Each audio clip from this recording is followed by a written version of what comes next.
안녕하세요. 최근 에이펙 정상회의 전후로 해서 한국과 미국 사이에 좀 중요한 발표들이 꽤 있었죠.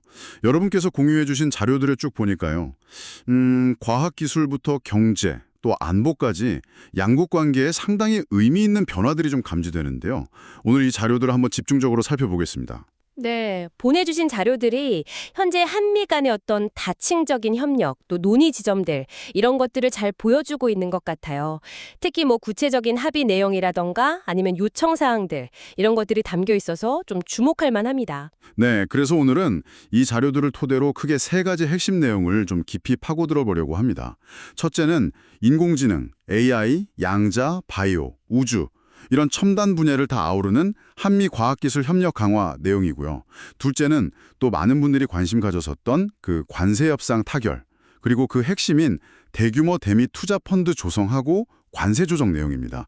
그리고 마지막 셋째는 이재명 대통령이 트럼프 미국 대통령에게 핵 추진 잠수함용 핵연료 공급을 이례적으로 공개 요청한 그 배경과 의미, 이거죠. 네, 맞습니다. 그래서 오늘 저희의 목표는 여러분이 주신 그 자료에 근거해서요, 이 복잡한 사안들의 구체적인 내용, 그리고 그 맥락을 최대한 객관적으로 파악하는 데 있습니다. 그러니까 어떤 합의가 있었고 또 어떤 요청이 오갔는지 자료에 나타난 그 정보들을 명확하게 전달해드리면 돼 좀 집중을 해보겠습니다. 좋습니다. 그럼 첫 번째 주제, 한미 과학기술 협력 강화부터 시작해 볼까요? 자료를 보니까 한미 기술 번영 업무 협약, 그러니까 MOU 체결 소식이 눈에 확 띄네요. 거의 뭐 모든 첨단 분야를 다 포괄하는 것 같아요. 네, 맞아요. 그 에이펙 주간에 있었던 한미 정상회담의 주요 성과 중 하나로 배경훈 과학기술부 총리하고 마이클 크라치우스 백악관 과학기술 정책실이 서명을 했죠. 자료에 따르면 이게 1992년 과학기술 협정 이후로 쭉 이어져 온 양국 간의 기술 동맹을 한 단계 더 끌어올리려는 뭐 그런 의도로 풀이됩니다. 특히 AI 분야 협력이 상당히 강조되어 있는 것 같아요. 뭐 AI 응용 가속화라던가 신뢰할 수 있는 기술 리더십 협력 이런 말들이 언급됐는데 이게 구체적으로 어떤 의미를 가질까요? 네, 그 자료에 명시된 내용을 좀 보면요. AI 기술을 활용해서 산업 발전을 촉진하고 또 혁신 친화적인 AI 정책 프레임워크를 공동으로 개발하고 더 나아가서는 아시아 같은 다른 국가들과 공동 AI 생태계 조성에도 협력한다. 뭐 이런 내용이에요. 안전한 AI 혁신 촉진이나 뭐 데이터셋 개발 같은 좀 더 실질적인 협력 방안도 포함되어 있고요. AI 말고도 양자, 바이오, 우주 같은 핵심 신흥 기술 전반으로 협력을 확대하기로 했다는 점도 이것도 주목해야겠군요. 네, 그렇습니다. 차세대 통신이라던가 제약바이오 공급망, 양자혁신, 우주탐사 이런 분야에서 실행 방안 협력을 강화하기로 했어요. 내년에 워싱턴 DC에서 열릴 한미과학기술 공동위원회 JSTC라고 하죠. 여기서 더 구체적인 논의가 이루어질 예정이라고 합니다. 자료에는 하정우 대통령실 AI 미래기획수석의 언급도 인용되어 있는데요. 이 MOU를 통해서 한국이 AI 3대 강국으로 도약할 발판을 마련하고 기술 주권을 함께 키워나가겠다 이런 포부를 밝히고 있습니다. 정말 전방위적인 기술 동맹 강화 의지가 확실히 느껴지네요. 자, 그럼 이제 두 번째 주제로 넘어가 보죠. 정말 많은 분들이 궁금해하실 것 같은데 한미 관세 협상 타결 소식입니다. 이것도 에이펙 정상회담 당일에 극적으로 타결됐다고 하죠? 네, 맞아요. 자료에 따르면 지난 7월에 큰 틀에서 합의가 된 이후에 약 3개월 만에 최종 타결에 이르렀다고 해요. 핵심은 크게 두 가지로 요약할 수 있습니다. 하나는 상당한 규모의 대미 투자 펀드 조성이고 다른 하나는 한국산 제품에 대한 관세 조정입니다. 이야, 그 투자 펀드 규모가 정말 압도적이던데요. 총 3,500억 달러라고요? 네, 맞습니다. 총 3,500억 달러. 근데 이걸 좀 세부적으로 보면 2천억 달러는 현금 투자고요. 나머지 1,500억 달러는 미국 조선업을 다시 위대하게 MSGAGA라는 이름의 조선업 협력 펀드로 구성됩니다. 2천억 달러 현금 투자면 우리 돈으로 이게 대략 280조 원에 달하는 엄청난 금액인데 이러면 외환시장 부담 우려가 나올 법도 한데요. 자료에서는 이 부분을 어떻게 설명하고 있나요? 네, 그게 중요한 지점이죠. 자료로 보면 이 금액이 뭐 한 번에 나가는 게 아니고요. 연간 최대 200억 달러 한도 내에서 10년 이상 분할해서 투자하는 방식입니다. 정부는 이 정도 규모라면 외환 시장에 미치는 영향을 최소화하면서 감내할 수 있는 수준이다. 이렇게 판단한 것으로 나타나 있어요. 사실 애초에 미국 측 요구는 8년간 연 250억 달러였다는 점을 고려하면 연간 상한선을 200억 달러로 설정한 건 양측 협상의 결과로 보입니다. 아, 연간 투자 상한선을 둔 것이 일종의 완충장치 효과를 하는 거군요. 그러면 그 1,500억 달러 조선업 펀드는 이건 어떤 방식인가요? 이 부분은 현금 투자 외에도 선박 건조에 필요한 장기 금융 지원, 예를 들어서 선박금융이라던가 보증 같은 형제도 포함하는 방식이에요. 이건 직접적인 외환 유출 부담을 좀 줄이면서 동시에 우리 조선 기업들의 수주 경쟁력 확보에도 도움을 줄 수 있다. 이런 계산이 깔린 것으로 보입니다. 이렇게 큰 규모의 투자를 약속한 대가로 우리가 얻은 것은 무엇인가요? 자료에서 가장 강조하는 부분은 역시 자동차 관세인 것 같네요. 네, 가장 큰 성과로 꼽히는 게 바로 자동차 관세 인하죠. 기존에 25%였던 미국 시장 내 한국산 자동차 및 부품 관세율이 15%로 낮아집니다.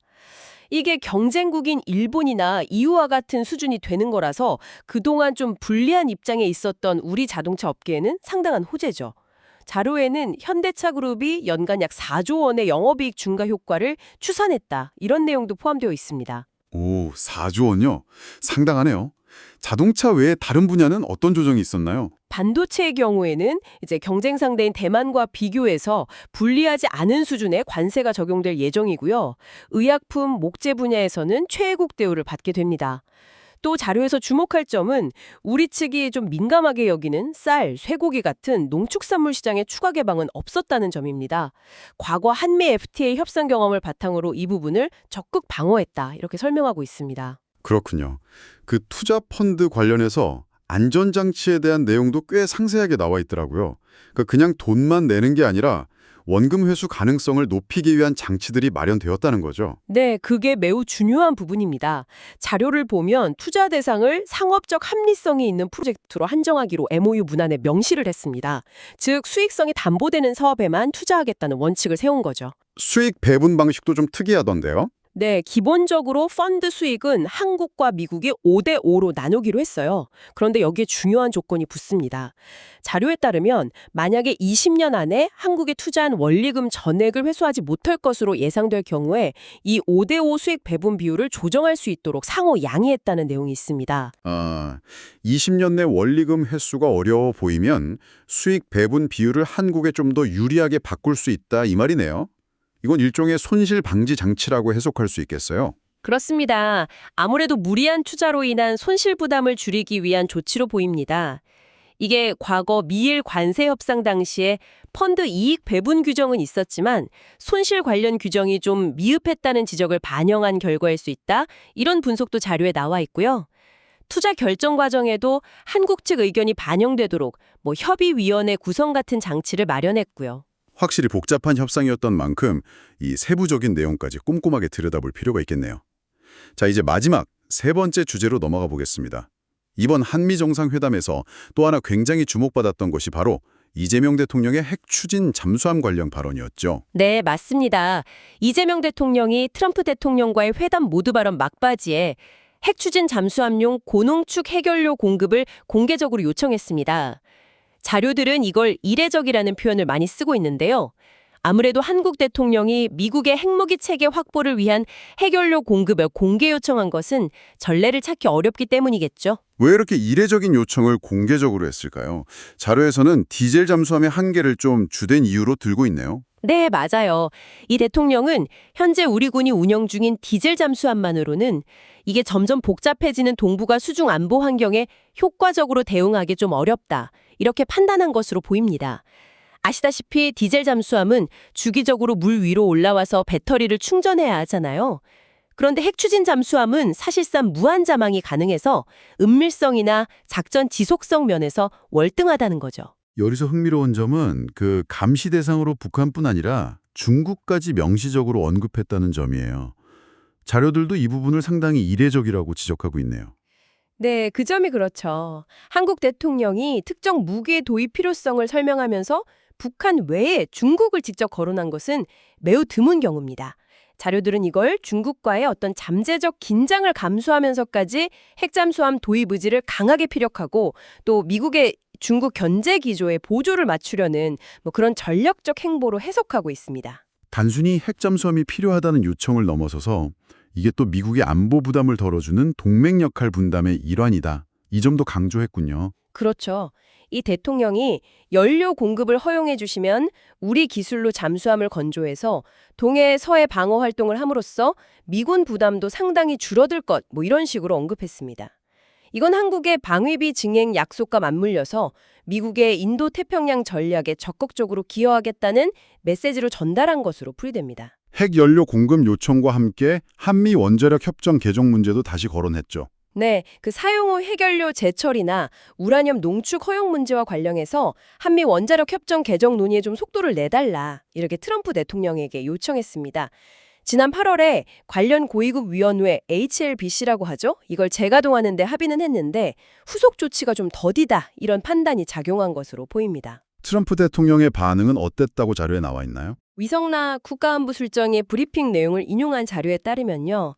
트럼프 대통령은 북한의 핵 잠수함 개발 같은 이렇게 변화하는 안보 환경 속에서 한국의 핵 잠수함 능력 필요성에 공감하면서 후속 협의 진행을 약속했다고 합니다. 또한 한국의 적극적인 동맹 역할, 예를 들면 방위비 증액 같은 거죠. 이런 걸 높이 평가했다는 내용도 있고요. 물론 여기서 공감이나 후속 협의 약속이라는 게 뭐 당장 핵연료를 공급하겠다거나 협정을 개정하겠다는 합의를 의미하는 것은 아니라는 점, 이건 좀 유의해야 합니다.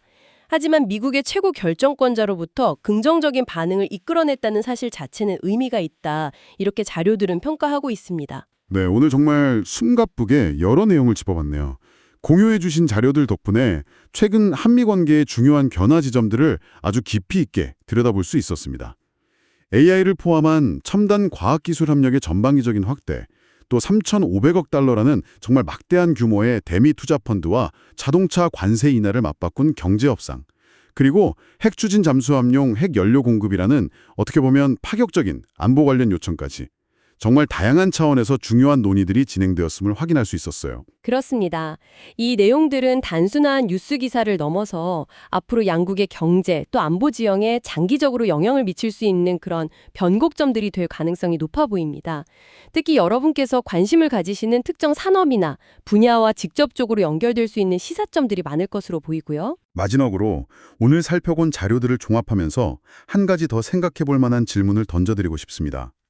자료에 따르면 한국은 핵잠수함 도입 필요성을 설명하면서 북한뿐 아니라 중국 견제라는 명분을 함께 제시했고, 바로 그 시점에 미국과 엄청난 규모의 경제투자 협정을 체결했습니다.